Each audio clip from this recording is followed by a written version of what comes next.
रसिक मित्र हो, नमस्कार.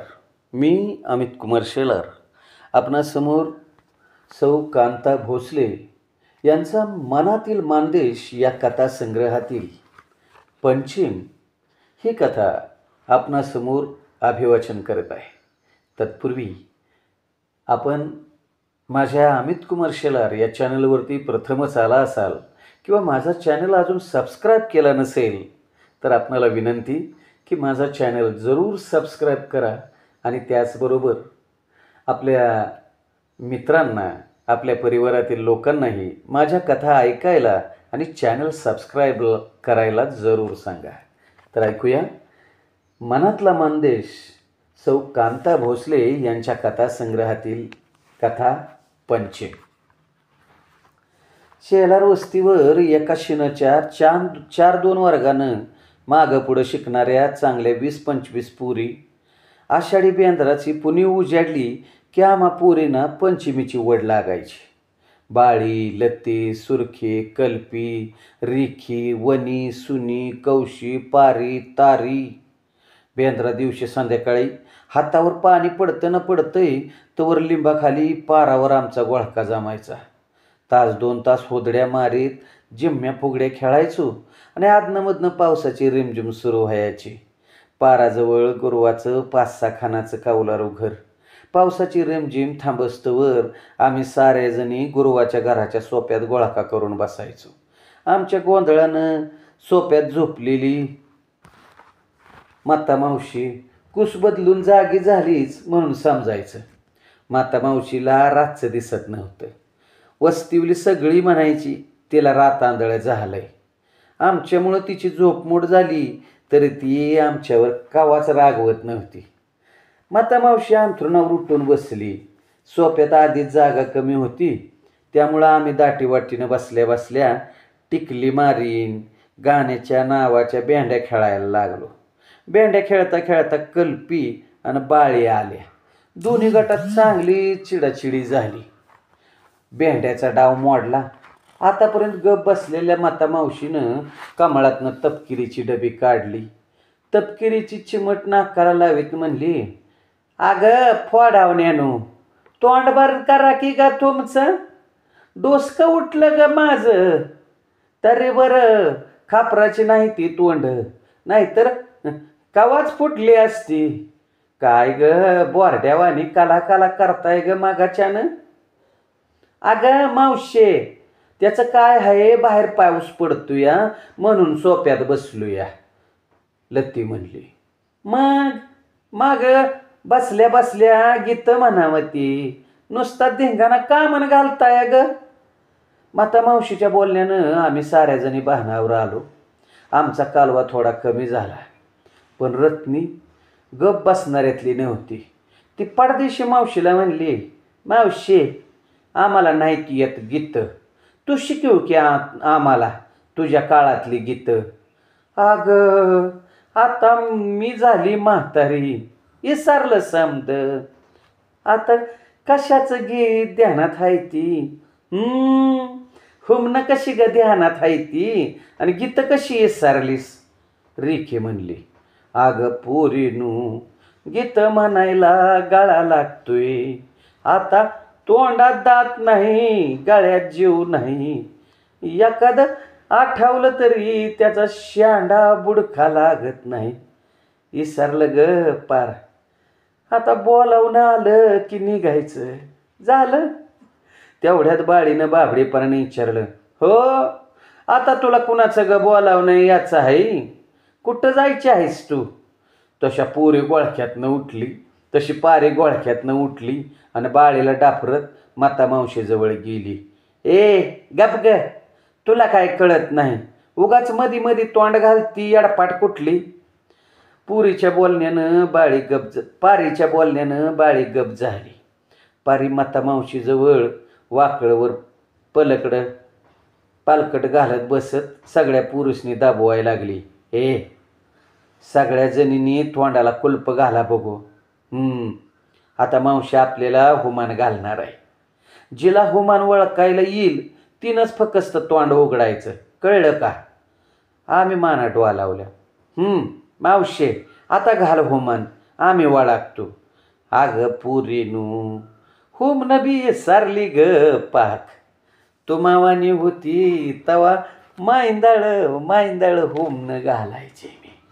हो, हुमान घालायन वळकायला माझ्या मोर कोणाची टाप नव्हती. हो बघ मावशी, ही सारं तुला आठवतंय आणि हुमान तेवढं बरं आठव ना. हां, आणि एखादं ध्यानात आणखी ग. नाही ग पोरीनू, नाही येत ध्यानात. बघ बघ व्हायची विचार कर की, म्हणजे येईल एखादं ध्यानात. पारी म्हणली. मावशी गप झाली. तपकिरीच्या डबीत बोट घालून तपकिरीची चिमट परत नाकाला लावत म्हणली, ऐका ग पोरीनू, आलं एक ध्यानात. सांग की मावशे. पारी म्हणली, आय हिरबग, आय हिरबग हिरीत पाणी बघ.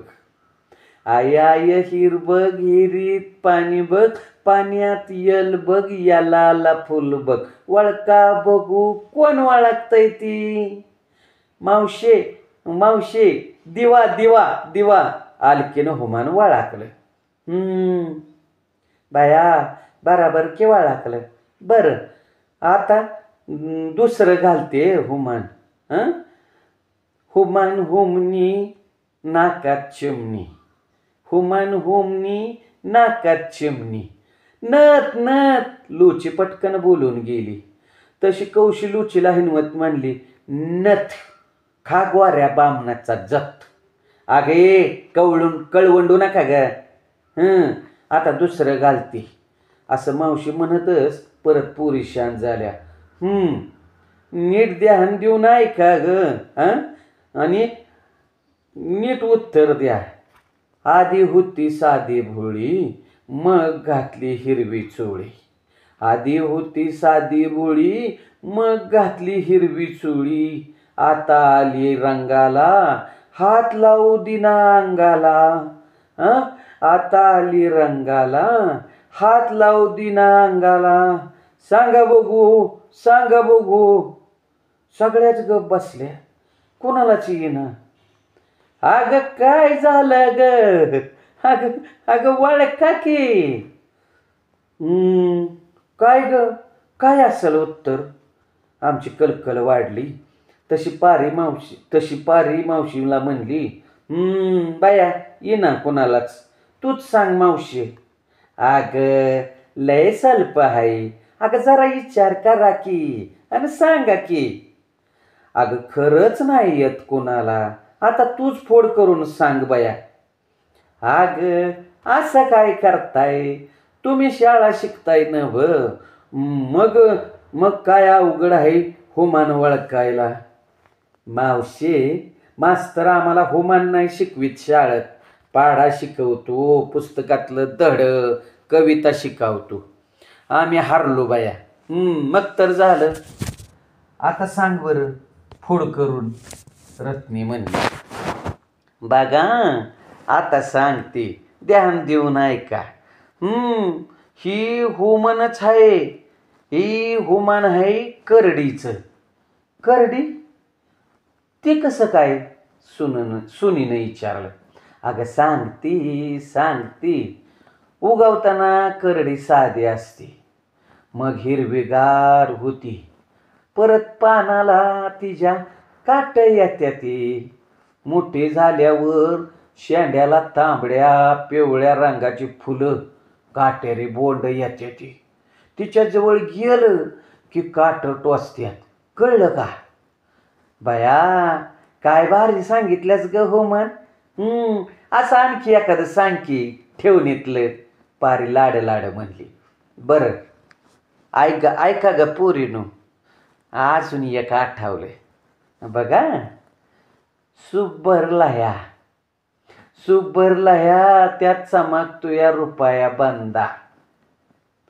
सूप भरला त्यात चमकतोया बंदा रुपया. कोणालाच काय कळना.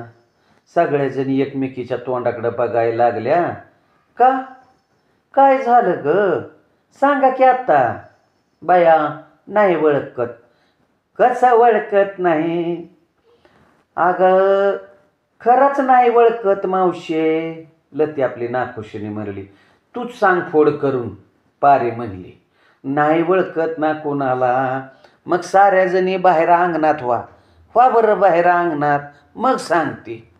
का ग मावशे, तुला काय झोप आली वय? अगं म्हातारपणाला कशाची झोप पोरीनू, पडायचं आपलं मुडा घालून, लागला तर लागतो डोळा, नाहीतर कूस बदलत लोळायचं आपलं नुसतं रातभर. तसं नाही ग मावशे, तू आम्हाला अंगणात जा म्हणतीयास म्हणून म्हणलं. तेवढ्यात मावशीनं तिड्यातलं बोलणं आमच्या काही ध्यानात आलं नाही. पावसाची रिमझिम थांबली होती तरी नाखुशीनं तिच्या म्हणण्यानुसार आम्ही सारेजणी अंगणात जाऊन उभ्या राहिलो. बरं मावशे, आलो आम्ही अंगणात, आता तरी सांग. आज ब्यांद्राची पुनव आहे नव. आता पुनवचन होमनाचं काय ग संबंध? पारी तावातावानं बोलायला लागली. अग संबंध हाय म्हणूनच अंगणात जा म्हणती ना तुम्हासनी. बरं बरं ठीक आहे, आता सांग, उगाच लांबड लावू नगस. अगं बयानो, वर बघा वर, आबाळात बघा. बघितलं. आम्ही साऱ्याजणी आबाळाकडे बघत म्हणलो, काय दिसतया? काळं निळा आबाळ आहे, त्यात चंद्र आणि चांदणी आहे ती. मग अगं त्याच तर माझं हुमान आहे. आम्ही सारेजणी चकित झालो. एवढं साधं सुद्धा हुमान आपल्याला ओळखता आलं नाही. मावशे, तू शाळा बी शिकली नाही तरी पण एवढी ग कशी हुशार? काय भारी हुमान घालतीयस ग, पारी म्हणली.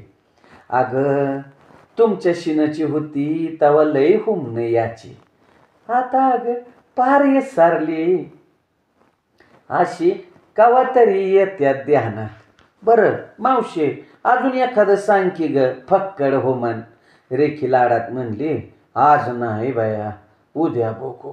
आता आता जावं आपापल्या घरला.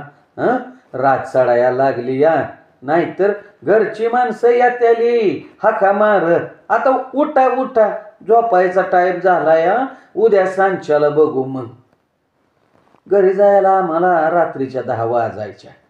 चिल्ली पिल्ली झोपलेली असायची. आई, काकू, काकी, वहिनी झाकपाक करण्यात तर कुणी अंतरणं घालण्यात असायचं. गारठ्यानं अंगावर वाकाळ वडली की उभी याची आणि कवा डोळा लागायचा ते कळत नव्हतं. सकाळी उठून परत पिंगळी ते गोंधावलं. 3 किलोमीटर शाळेसाठी पायपीट सुरू झाली आणि रात्री 10पर्यंत खेळ. बेंद्राच्या पुनवसनं पुढं टवळी आमुषेपर्यंत मधलं 15 दिवस आम्हा पोरींच्या खेळण्याच्या बाबतीत चंगळच असायची. किती बी खेळा, कुणी रागवत नव्हतं. खेळायला जाऊ नका म्हणून घरची अडवत नव्हती. टवळी आमुषेपर्यंत रोज रात्री आम्ही पंचमीचं खेळ खेळायचो. टवळी आमुषेच्या आधी 2 दिवस आम्हा पोरींना मेहंदीचं याड लागायचं. आम्ही सारेजणी सकाळी चहा पिऊन मेहंदीची पानं आणायला यादवाच्या माळ्यात जायचो. शेलार वस्तीपासनं 1 किलोमीटरवर यादवाचा माळा. हौसा यादविनीच्या पांधवीला लागूनच मेहंदीचं हिरवगार झाड. यादवाचं रानात एकटंच घर, त्याच्यामुळं 1-2 चावकी कुत्री कायम दारात बांधलेली असायची. आमचा गोराका घराकडं वळल्याला बघायचा की कुत्र्याची नुसती बोहो बोहो बोहो सुरू झाली. कुत्र्याच्या आवाजानं हौसा यादवीन दारातनं बाहेर डोकवायची. गोठ्यात गुराचं शान काढणाऱ्या यादविनीच्या सुननं कुत्र्यांना हाड हाड आरा हाडके म्हणून दबिवले. तशी कुत्री गप झाली. हाताची बोटं कपाळावर आडवी करून किलकिल्या डोळ्यानं आम्हा पोरींच्या गोळक्याकडे बघित हौसा यादवीन म्हणली, कोण हाय ग? आम्हीच आहे, शेलार वस्तीतनं आलोया. लती भेतच म्हणली, शेलार वस्तीच्या पुरी होय, आणि आज हेकडं ग कशा? आम्हाला कल्पीचा आवाज मधीच बंद झाला. अगं आम्हाला काय, मोरचं बोल की, त्या बिगर मला कसं कळल? हौसा यादविनीचा राग रंग बघून आम्ही दबकत दबकत बोलायला लागलो. पण आणि लती जरा चालूच होत्या. गोड बोलून एखाद्या माणसाला कसं आपलंसं करायचं ह्याची चांगलीच इगत त्यांच्या अंगात होती. आणि पुढं होऊन म्हणले, आव आजी 2 दिवसावर टवळी आमुष्या आली या, तेव्हा मेहंदीचा पाला पाहिजे म्हणून आलो या. अगं पोरीनू, ऐकून एकूण एक झाड वाकून पाक बायावर बुडून नेलं. त्याला पाला असा कसला ती राहून दिना ती. पाला म्हणता म्हणता डाळ बी मोडते ती. तरी बरं आदनं मधनं सारखी मी दावावती या. तवा कुत आत्ताशी झाड हिरवं दिसायला लागलं या. यादविनीची नकार घंटा ऐकून आम्ही सारे जणी एकीमेकीच्या तोंडाकडे बघायला लागलो. तसं आणीनं हळू चिमटा काढला आणि घबरा म्हणून डोळ्यानं आम्हाला खुनिवलं. आम्ही डोळं नाही मोडत, एक पान तोडून घेतो अशी सारीच म्हणते ती. पाला तोडता तोडता इसबंदा सहित ढाळ बी मोडून जाते ती. आम्ही पाला तोडस्तोवर तुम्ही बसा पाहिजे तर पानवीजवळ, मग तर झालं लती म्हणली. पर मी म्हणती बाजारात आता मस्त की आयती कुठलेली मेहंदी मिळते या. अहो आजी, ती मेहंदी चांगली उठत नाही म्हणून तर पाला न्यायला आलूया. आणि लाडीगुडी लावायला सुरुवात केली तेव्हा कुठं हौसा यादविनीचा आवाज थोडासा नरम झाला. अहो पानवीजवळ बसत तिनं सुनला हाक मारली आणि म्हणले, पद्मे, अगं पोरं बाहेर पाठव आणि तू स्वयंपाक उरकून घे. ए पद्मे, अगं कळतंय का? हौसा यादविनीची दोन्ही नातवंड पळतच बाहेर आली. नातवंड आजीच्या भोवतीनं खेळायला लागली. खरं म्हणजे पंचीम आहे म्हणून तुम्हाला अडवीत नाही, दुसरं कोणाला हात सुधीक लावू दिला नसता मी.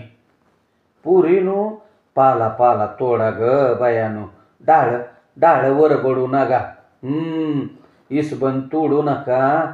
तान्या लेकराच्या पाळण्याला बांधायला लागतो ग. तो कशा पायी पाळण्याला बांधायचा मी विचारलं.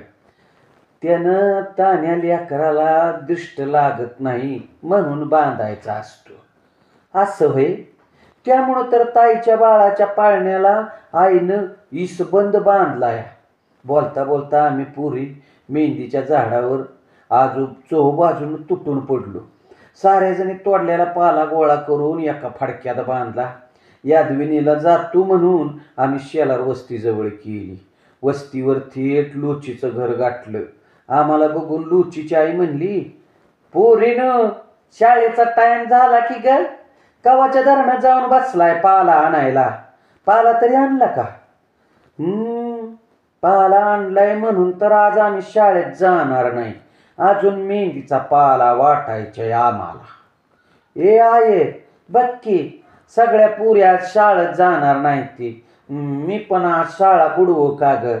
लुचीनं लाड आईला विचारलं. अगं पर मास्तर वरडल की तिकडं.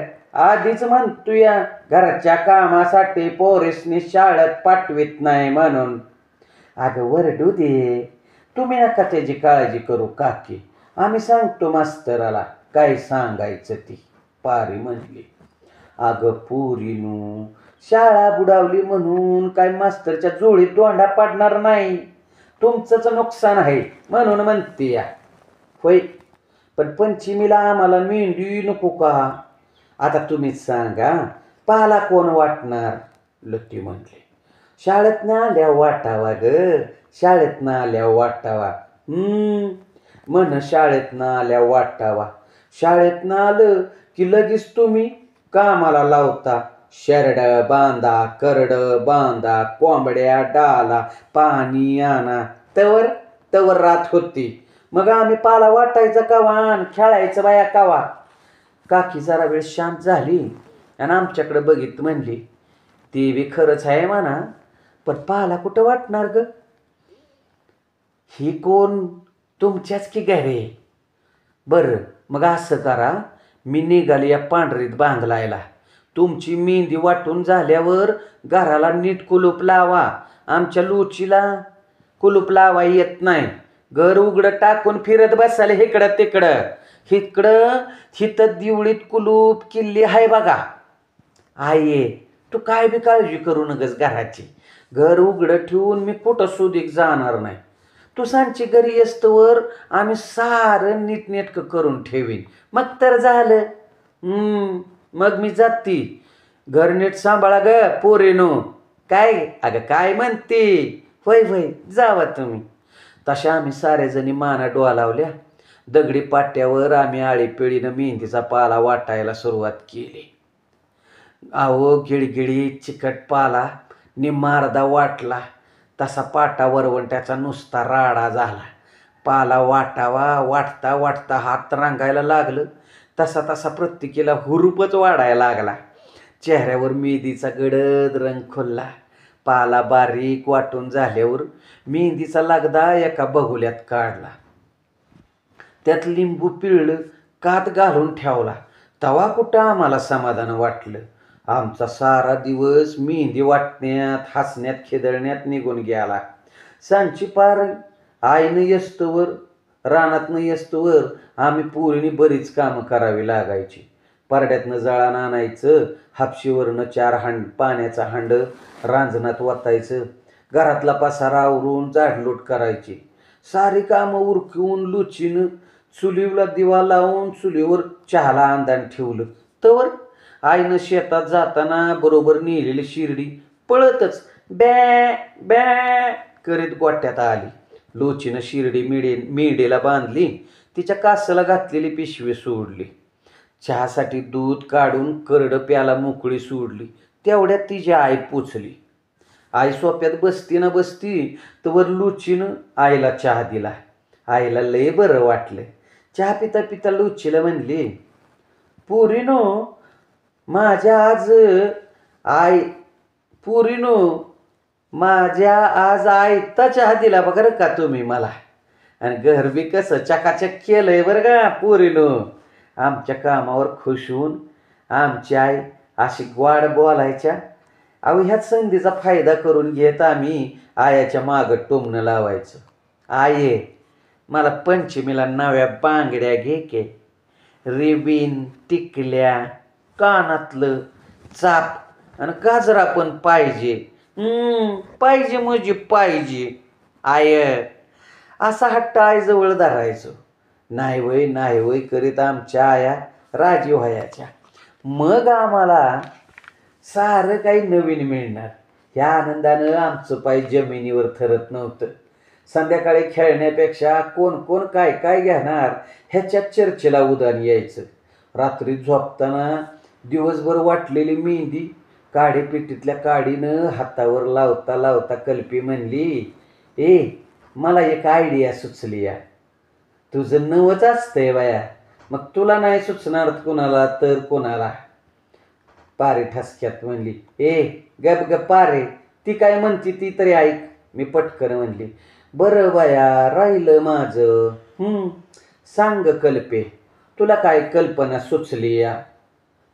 यावर्षी ना आपण टवळी आमुशीला छापील साड्या नेसायच्या का ग. कल्पीनं कल्पना मांडली तशी वनी गुकी संगी रिकी सुरकी हो म्हणत उड्या मारायला लागल्या. तुम्ही मस्त चेक काढला या. पण आपल्याला 6 वारी छापील पातळ कुठं ग मिळायची. रत्नी शांतपणे म्हणली, हो ना ग ती बी खरंच आहे. लुचीनं री वडली. मी लुचीला मध्येच थांबवत म्हटलं, हे बघ ज्यांच्या घरात छापील पातळ नेसणाऱ्या वाहिन्या आहेत ती त्यांच्याकडनं आणूया की मागून. खरं तर आम्हा पोरींना साड्या नेसायची भलती हौस. पण घरात 9 वारी लुगडं नेसणाऱ्या बायकांचा भरणाच जास्त. नुसतं लग्न झालेली एखादी दुसरी वहिनी चुलती ह्यांच्याच नवीन फॅशनच्या 6 वाऱ्या साड्या बघून आम्हाला साडी नेसण्याचा मोह आवरत नव्हता. पण नवीन साडीसाठी हट्ट धरणं आम्हाला केव्हा जमलंच नाही. आणि चुकून कोणी धरलाच तर काय साडी करून जीव चाललाय ग. आणि काय साडी करून जीव चाललाय ग. साडी नेसायच्याच जन्माला आलाय ना हं अशी बोलणी घरातल्या बायका सुनवायच्या. आम्ही गप बसायचो, कारण आमचं ते वय परकर पोलक्यातलं होतं. झालं, टवळी आमुशीला छापील पातळ नेसायचं ठरलं. नटायचं, मुरडायचं, खेळायचं या विषयावर बोलता बोलता प्रत्येकीच्या हातावर मेहंदी लावून कवा व्हायचं ती कळतच नव्हतं. आनंदानं जीव नुसता फुलून जायचा.